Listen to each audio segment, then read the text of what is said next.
Sekarang pukul 11. So kita orang ada dekat tempat main kereta budak-budak. Bawa budak-budak ni main kereta. Tadi dah breakfast dah dekat kedai Vange. So kita bagi. So tengok banyak pilihan motor kereta kat sini. Korang boleh bawa anak-anak tau. Ready adik? Abang ready? Okay, jom. So adik pilih warna pink. Biasa warna kesukaan dia. Bye bye. Elak-elak tau. Ikut adik, ikut abang lah. Mana-mana je.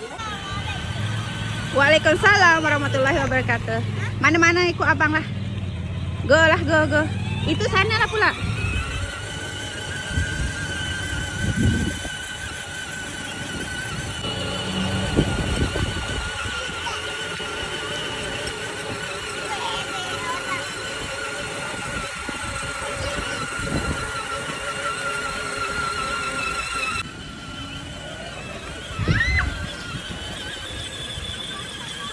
Perjuangan mami ya. Round semua ni nak ambil video dia orang. Video orang kat depan tu.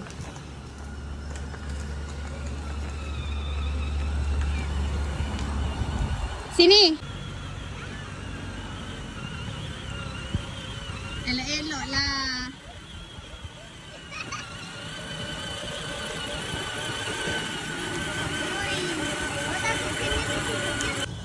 Okay.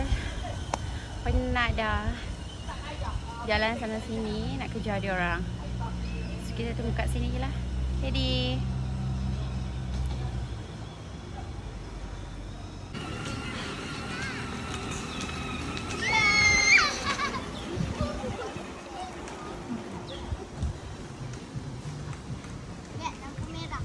tak apalah, tak ada orang.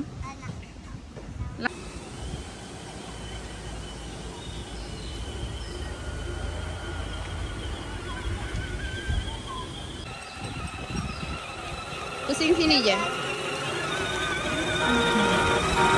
Okey. Terus berhenti kat situ ya. Dah habis dah masa. Okey, berhenti kat depan tu. Okey. Stop.